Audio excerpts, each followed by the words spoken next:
आदरणीय सभापति जी, मंच पर उपस्थित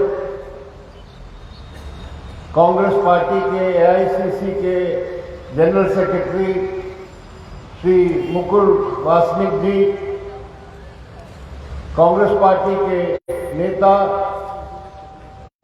डॉक्टर अजय कुमार,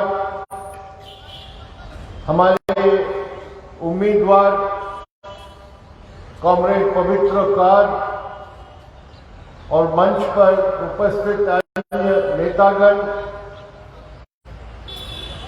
मेरे प्रिय भाइयों बहनों और बंधुगण, त्रिपुरा का विधानसभा का चुनाव 16 फरवरी को होगा और ये कोई साधारण चुनाव नहीं है। पिछले 5 वर्षों में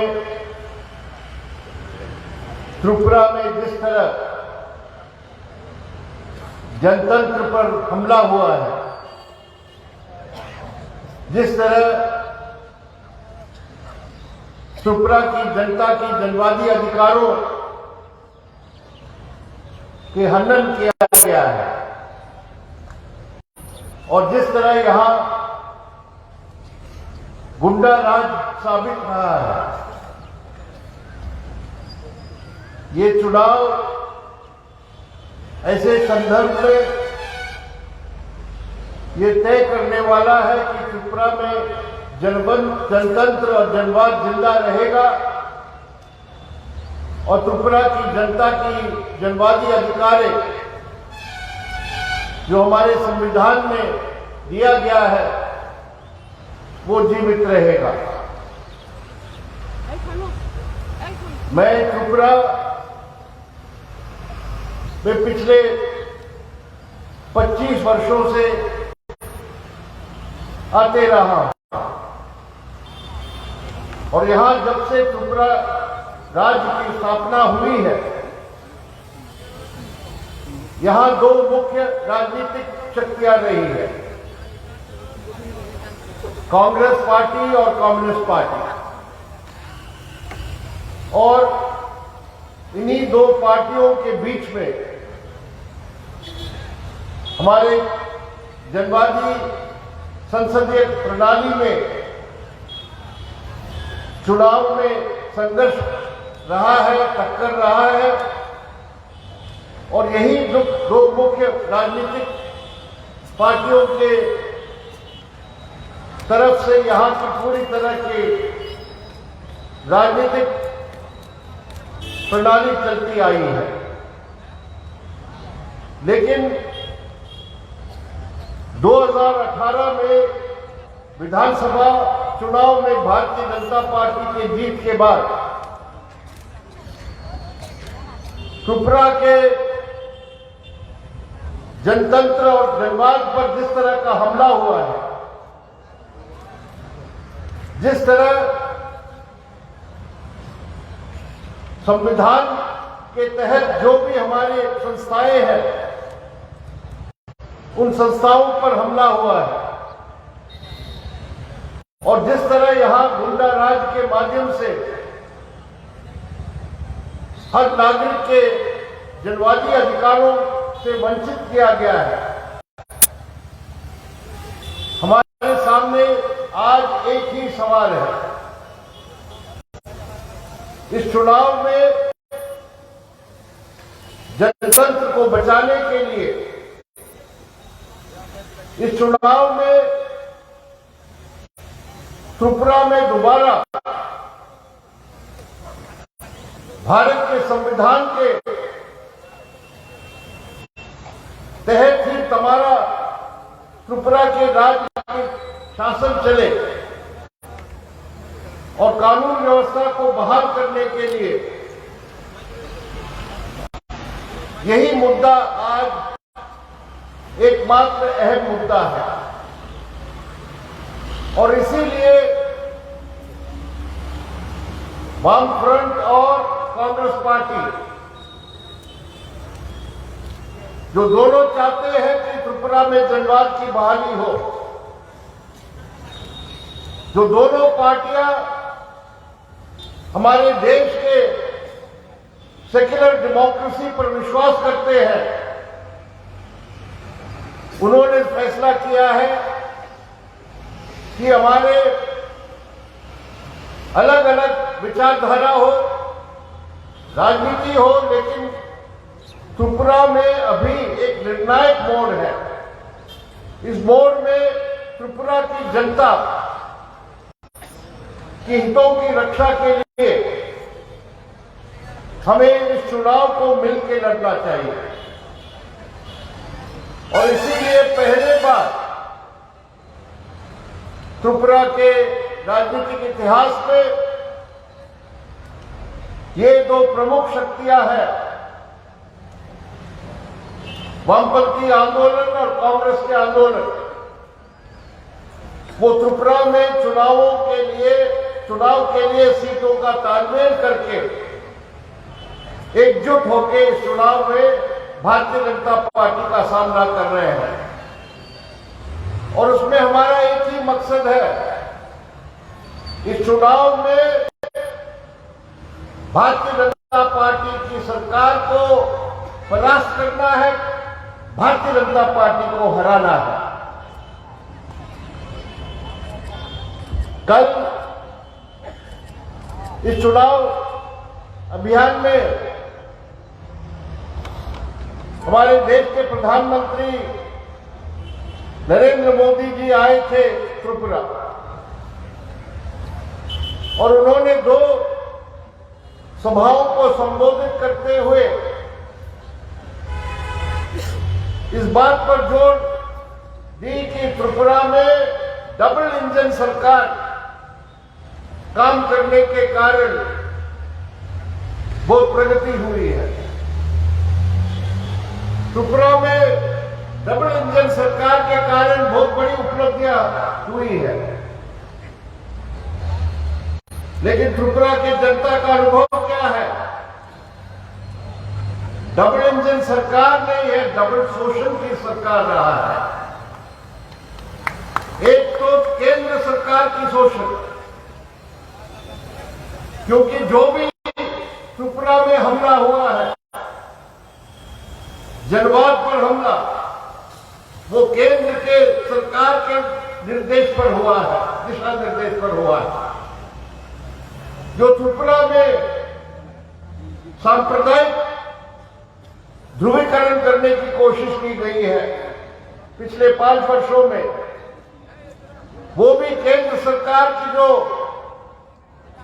हिंदुत्व की नीति है उसको लागू करने के कारण हुआ है। और त्रिपुरा के किसान, मजदूर और मेहनत जनता पर, उनकी आजीविका पर जिस तरह की हमला हुआ है, वो भी यही मोदी सरकार की नीतियों के कारण रहा है। और हमने देखा है कि त्रिपुरा में, जैसे अभी मुकुल वासनिक जी ने बताया कि 2018 के चुनाव के समय जो बीजेपी ने यहां वायदे किए थे, रोजगार के सवाल पर, किसानों की भलाई के लिए जो कुछ काम करेंगे,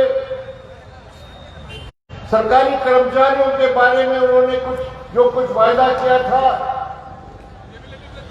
एक भी वायदा उन्होंने पूरा नहीं किया है। दूसरी ओर, जैसे हमारे देश में मोदी सरकार की नीतियों के कारण हम देख रहे हैं कि बेरोजगारी की जो गति है वो सबसे तेज है। बेरोजगार जो संख्या है पूरे देश में, करोड़ों करोड़ों के नौजवान जो बेरोजगार है, वही हालत यहां त्रिपुरा में भी है। और जिनके पहले रोजगार था, वो रोजगार भी नष्ट हो रहा है। यही यहां इंडस्ट्रियल एस्टेट है आपके, बगल में, वहां जाके देखिए कितने इंडस्ट्री बंद है, पूरी तरह ठप पड़ा है। जो मजदूर वहां काम करते हैं वो आज बेरोजगार है। और सरकारी कर्मचारियों के बारे में जो वायदे किए थे, अभी पूरे देश में राज्य स्तर के सरकारी कर्मचारी और केंद्र के जो सरकारी कर्मचारी हैं, वो सब क्या मांग कर रहे हैं कि उनके जो पुराने पेंशन स्कीम था, वो पुराने पेंशन स्कीम को दोबारा लागू किया जाए। वो नए पेंशन स्कीम का विरोध करते हैं। भारतीय जनता पार्टी की सरकार केंद्र में हो या त्रिपुरा में हो, उनको ये जवाब देना पड़ेगा। यहां के सरकारी कर्मचारियों के सामने उन्होंने पहले जो वायदा किया था, 7वें पे कमीशन को लागू करेंगे, क्या हुआ उसका? हमारी पार्टी और कांग्रेस पार्टी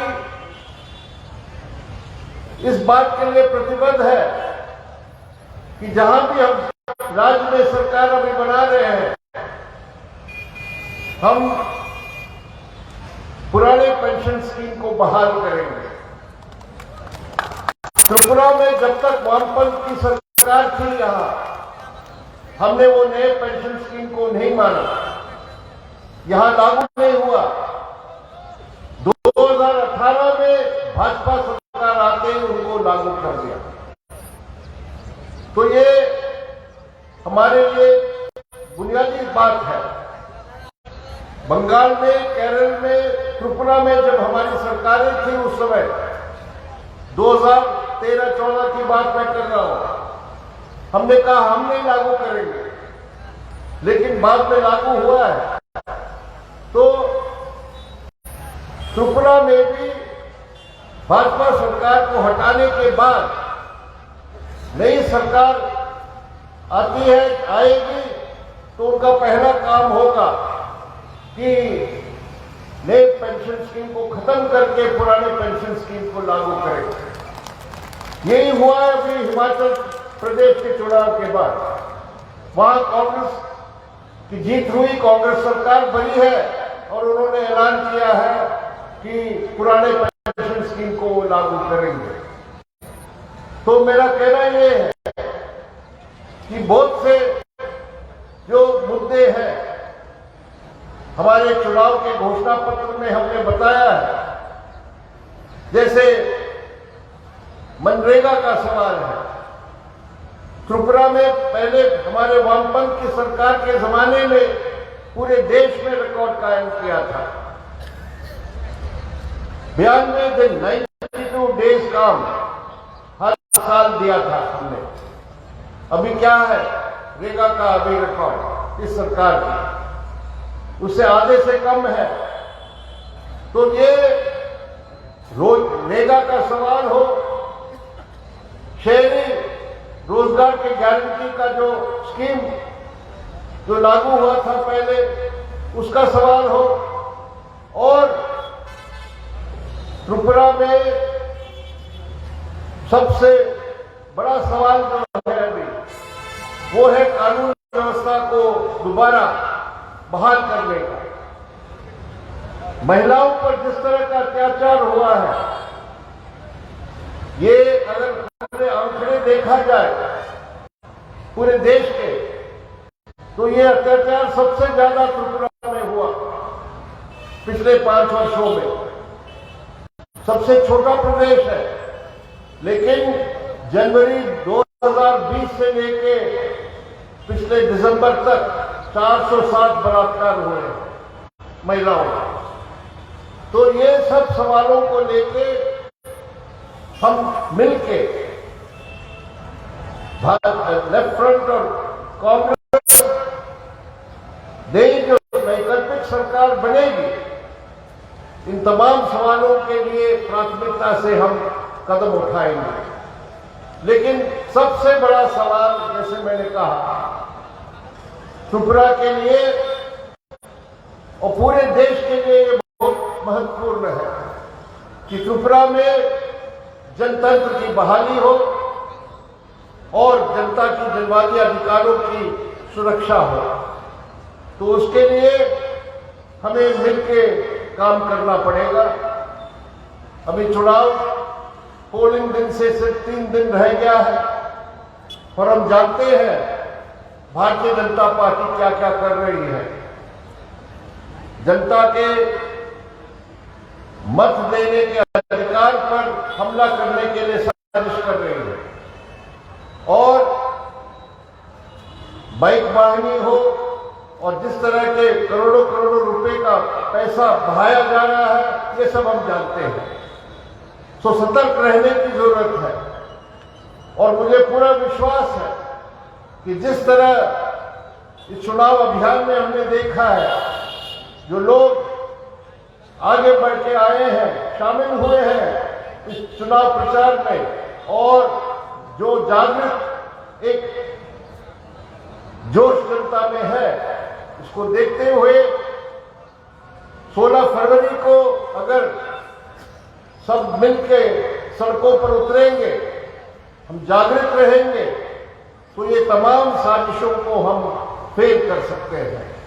और मुझे पूरी उम्मीद है कि ये चुनाव जो फरवरी 16 को होने वाला है, उस चुनाव का परिणाम सिर्फ त्रिपुरा के लिए नहीं, हमारे पूरे देश में हमारी जो संघर्ष है, ये तानाशाही के खिलाफ, एकाधिकार के खिलाफ और हिंदुत्व के जो सांप्रदायिक जो नीति है, उसको परास्त करने के लिए एक बहुत बड़ा कदम आगे हम बढ़ाएंगे त्रिपुरा में इस जीत के माध्यम से। तो अंत में मैं आप सबसे अपील करता हूं कि 16 फरवरी को हमारे उम्मीदवार कॉमरेड पवित्र का, जो हमारे पार्टी के वरिष्ठ नेता है, जिनके बारे में आप अच्छी तरह जानते हैं, उनको पूरी तरह समर्थन करके विजयी बनाइए और हंसिया चौड़ा तारा उनके जो चुनाव चिन्ह है उस पर बटन दबा के उसको विजयी बनाइए। धन्यवाद। नमस्कार। इंकलाब जिंदाबाद।